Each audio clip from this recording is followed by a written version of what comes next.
بسم الله الرحمن الرحيم. جمعة وناكسن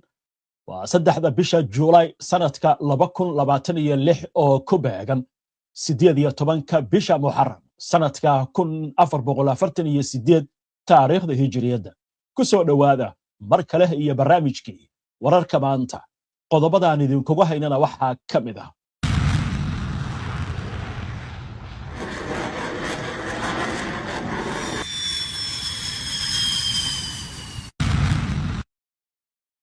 iyadoo xaaladda bariga dhexe cirka ay ku laran tahay ayaa waxaa soo baxaysa xog la xiriirta cabsi Mareykanka uu ka qabo Israa'iil inay qaarijiso wafdiga wadaxaajoodka Iiraan gaar ahaan gudoomiyaha baarlamaanka iyo wasiirka arrimaha dibadda. haddaba maxaa ka jira in Israa'iil ay isku dayday in mas'uuliyiintan ay qaarijiso intii lagu jiray kulamadii ay la lahaayeen ergada Mareykanka? maxay ahaayeen tillaabooyinka uu qaaday maamulka Trump? maxaase ka jira in Israa'iil si toos ah looga digay inay ku kacdo falcaynkaasi? warbixin iyo falaqayn arrimahan ku aadan ayaan idinkugu soo gudbinaynaa qaybta dambe ee barnaamijka. wararka kalena waxaa ka mid ah isla wararkan xaaladda bariga dhexe. gudoomiyaha baarlamaanka Iiraan oo digniin ku siiyay Mareykanka iyo Israa'iil inay diyaar u yihiin inay dib u bilaabaan dagaalka haddii aan la fulin heshiiskii la gaaray. Israa'iil oo qiratay khasaare hor leh oo ciidankeeda ka soo gaaray weerar ka dhacay koonfurta waddanka Lubnaan. militariga Israa'iil oo ka jawaabaya weerarkan ayaa fuliyay duqeymo. in ka badan 50 qof oo dhimasho dhaawac uu ka soo gaaray shil baabuur oo ka dhacay dalka Pakistan. wasiirka arrimaha dibadda Israa'iil oo si adag uga jawaabay hadal uu sheegay wasiirka arrimaha dibadda Turkiga oo lagu tilmaamay kicin xasuuq. laamaha sirdoonka Israa'iil oo dacwad ku soo oogay muwaadin lagu eedeeyay inuu Iiraan u basaasayay. dhammaan wararkan iyo weliba qodobo kale oo faahfaahsan iyo wixii warah ee soo kordha intaynu hawada ku jirno ayaan idinkugu soo gudbinaynaa barnaamijka wararka maanta. soo dhawaada mar kale daawadayaal si aad ula socoto una hesho wararka, barnaamijyada iyo macluumaadka aynu halkan ka soo gudbinayno. haddii aad ka cusub tahay baraheena bulshada ama horay aadan ugu xirnayn, hadda ku soo biir waadna ku mahadsantihiin daawashada barnaamijka. maanta waxaynu ku bilaabaynaa Pakistan, halkaasi oo shil baabuur oo khasaare culus sababay oo ka dhacay. ugu yaraan 40 qof ayaa ku geeriyooday kadib markii bas rakaab ah uu ka baxay wadada kula dhacay tog ku yaal galbeedka Pakistan maanta oo Jimcaha sida ay sheegeen mas'uuliyiinta. Sanaullah Shirani oo ah madaxa xarunta gurmadka degdega ah ee degmada Zob ayaa sheegay in bas rakaab oo ka yimid magaalada Quetta kuna sii jeeday magaalada Peshawar ee gobolka Khyber Pakhtunkhwa ee waqooyiga galbeed ee Pakistan uu ku dhacay tog dheer oo ku yaal deegaanka buuraleyda ee Danasar. waxaana la xaqiijiyay dhimashada 40 qof halka 11 kale ay dhaawacmeen. tirada khasaaraha ayaa sidoo kale waxaa xaqiijiyay mas'uuliyiinta gobolka Bolistan. Shirani ayaa intaa ku daray in dhaawacyada loo qaaday cisbitaalada iyadoo 3 ka mid ahna xaaladoodu ay aad u liidato. wuxuu sheegay in basku uu ku dhacay tog dhirirkiisa uu u dhaxeeyo 21 ilaa iyo 24 mitir. maadaama shilka uu ka dhacay goob buuraley ah oo adag, kooxaha gurmadka ayaa wajahday caqabado waaweyn marxaladii ugu horeysay ee howlgalka samata bixinta, ayuu yiri mas'uulkaasi. shilalka wadooyinka ayaa ku badan Pakistan sababo la xiriira fulinta liidata ee qawaaniinta gaadiidka iyo xawaaraha, heerarka hoose ee badbaadada wadooyinka iyo wadista taxadar la'aanta. wahgaag bal markan aynu eegno wararkii ugu dambeeyay ee colaadda Xisbullah iyo Israa'iil, iyadoo ay soo baxayaan weerar kala duwan oo la xiriira khasaare soo gaaray militariga Israa'iil. raadiyaha militariga Israa'iil ayaa xaqiijiyay in 3 askari oo Israa'iiliin ah ay ku dhaawacmeen weerar rasaas oo ka dhacay magaalada Binti Jabel ee koonfurta Lubnaan. idaacaddu waxay sheegtay in nin hubaysan oo rasaas ku furay cutub ka tirsan guutada 679 oo galay dhismo ku yaal magaalada Bentijabel isagoo dhaawacay 3 askari. toddobaadkan ciidamada Israa'iil ayaa qirtay in sarkaal ciidan la dilay halka askarina uu ku dhaawacmay iska horimaad kale oo ka dhacay koonfurta waddanka Lubnaan. war kale oo colaadan la xiriira ciidamada Israa'iil ayaa sheegay in toddobaadkii la soo dhaafay iyo sidoo kale maanta duqeymo ay ka fuliyeen koonfurta Lubnaan, waxaana la sheegayaa in duqeymahan ay ahaayeen kuwa lagu beegsanayay dagaalamayaal ka tirsan Hezbollah oo lagu tilmaamay inay qatar ku ahaayeen militariga Israa'iil. sidoo kale ciidamadu waxay sheegeen in ay sii wadaan hawlgallada ka socda waxa ay ugu yeereen aagga amniga ee Lubnaan si loo ciribtiro qataraha. ciidamada Israa'iil ayaa intaa ku daray in sidoo kale ay weerareen 3 fariisin oo Hezbollah ay leedahay, iyagoo ku eedeeyay kooxda reer Lubnaan inay ku xadgudbayso heshiiska rasaas joojinta. Israa'iil dhankeeda waxaa lagu eedeynayaa dhowr jeer inay xadgudub ku samaysay heshiiska rasaas joojinta, isla markaasna ay weerartay goobo ay degan yihiin dad rayida. wahagaag haatan waxaynu eegaynaa warka la xiriira xiisad dhanka diblomaasiyadda oo culus oo ka dhex qaraxday Israa'iil iyo Turkiga oo markii horeba xiriirkooda uu ahaa mid ula booca ku tukubaya. wasiirka arrimaha dibadda Israa'iil Gideon Saar ayaa ku eedeeyay dhigiisa Turkiga Hakan Fidan inuu ku kacay kicin xasuuq kadib markii Fidan uu sheegay in Israa'iil ay tahay culays bini'aadamka dul saaran oo aan la xamili karin, isla markaasna ay tahay dhibaato dunida ku soo korortay ama haysata. Fidan ayaa hadalladan ka sheegay waraysi uu siiyey warbaahinta, isagoo ku baaqay in cunaqabateyn caalami ah lagu soo rogo Israa'iil. wasiirka arrimaha dibadda Israa'iil oo u jawaabaya dhigiisa Turkiga ayaa fariin uu ku qoray baraha bulshada waxa uu ku sheegay in hadallada Hakan Fidan wasi hadalku u yiri ay ka dhigan yihiin hadallo laga yaqyaqsado oo si cad u kicinaya xasuuqa. wasiirka arrimaha dibadda Israa'iil ayaa intaa ku daray in shicibka Yuhuudda lagu tilmaamo culays aan la qaadi karin ay tahay luuqadii taariikhiga ahayd ee horey looga bartay nidaamyadii ugu xumaa dabargoynta dunida. wuxuu yiri dunida ilbaxa ah iyo xulafada Turkiga ee NATO waa inay si cad u cambaareeyaan baaqan cad ee lagu dalbanayo in Israa'iil la tirtiro. ma jiro war rasmi ah oo ka soo baxay dhanka Turkiga oo la xiriira arrintan. waa tahay bal markana aynu eegno qodobada kale ee ku jira wararka maanta.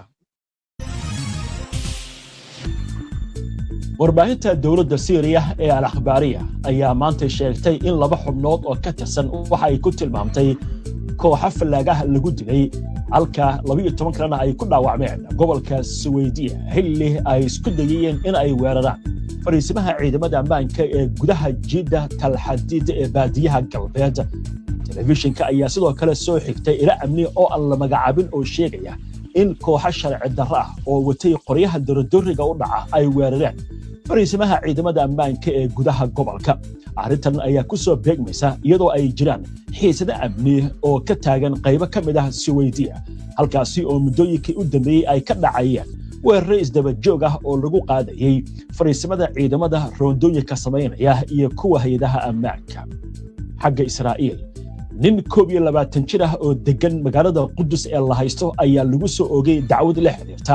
inuu la shaqaynayay sirdoonka Iiraan dabayaaqadii 2025 iyo bilowga sanadkan 2026, isagoo taa beddelkeedana helay lacag $100.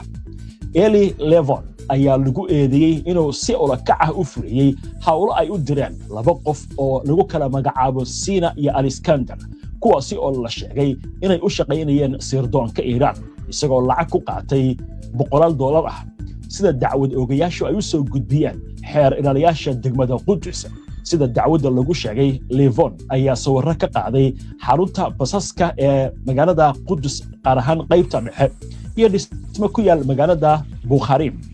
sidoo kale wuxuu ku qariyay sanduuq sigaar ah gudaha goob laga dukaamaysto oo weyn, isagoo la socodsiiyey qoraal ay ku qornayd shaqadii waa la dhameeyey isagoo fuliyey hawlo kale. dacwaddu waxa ay sheegaysaa in Levon uu helay qiyaastii $861 oo lacag digital ah oo uu ku helay ninka lagu magacaabo Sina, halka $518 oo ka helay nin lagu magacaabo Alexander isagoo ku bedelanayay hawlihii loo igmaday. Livon ayaa lagu soo ogay dacwad la xiriirta xiriir uu la sameeyay wakiilo ajnabi ah iyo bixinta macluumaad faa'iido u leh sida hadalka loo yiri cadawga. waa hagaag wararkaasna inta aynu kaga gudubna waxaan u gudbaynaa wararkii ugu dambeeyay ee xiisadda Mareykanka iyo Iiraan gaar ahaan war culus oo ka soo yeeray gudoomiyaha baarlamaanka Iiraan iyo ciidamada ilaalada kacaanka Islaamiga ah ee Iiraan. xubintii falaqayntana waxaan idinkugu haynaa sheeko xiiso leh oo xasaasi ah oo la xiriirta Israa'iil oo Mareykanku uga walwalsan yahay inay beegsato madaxda wadaxaajoodka ee Iiraan. intaan u gudbin wararkaas iyo qodobo kale aynu ku hakanno qadar xayeysiin. waa hagaag haatan waxaynu u gudbaynaa wararkii ugu dambeeyay ee xiisadda Mareykanka iyo Iiraan. aynu ku bilowna wararkaasi hadal adag oo ka soo yeeray gudoomiyaha baarlamaanka waddankaasi Iiraan Maxamed Baaqir Qalibaaf. digniin ayaa waxa uu ku bixiyay in Iiraan ay dib u bilaabi doonto tillaabooyin u dhigma dagaal haddii Mareykanka iyo Israa'iil ay ku guuldareystaan in ay fuliyaan ballanqaadyadooda ku aadan soo afjaridda dagaalka. waxaan si adag u dalbanaynaa in si buuxda loo fuliyo heshiisyada haddii Mareykanka iyo maamulka Sahiyuuniyaddu ay ku guuldareystaan inay gutaan waajibaadkooda. Iiraan waxay dib u bilaabi doontaa tillaabooyin u dhigma ayuu yiri Qalibaaf oo ay soo xigatay wakaaladda wararka ISNA ee Iiraan laga leeyahay. Qalibaaf oo sidoo kale ah hogaamiyaha ergada wadaxaajoodka Iiraan ee wadahadallada la leeyahay Mareykanka ayaa intaa ku daray in Washington aysan awood u lahayn inay si militari ah ula dagaalanto Iiraan, isagoo sheegay in hajabaadaha Israa'iil ay yihiin propagando aan sal lahayn. Mareykanka iyo maamulka Sahiyuuniga ah midkoodna ma gaarin ujeedooyinkoodii dagaalkii Ramadaanka. maanta qof walba wuxuu xaqiiqsaday in tillaabadii militari ee ka dhanka ahayd Iiraan ay fashilantay ugu dambeyntiina iyaga ayaa codsaday xabajoojin ayuu yiri gudoomiyaha baarlamaanka Iiraan.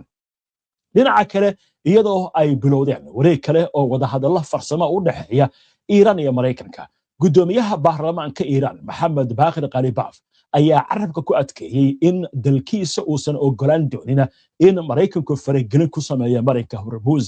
waxaa sidoo kale uu carabka ku xusay in dalkiisa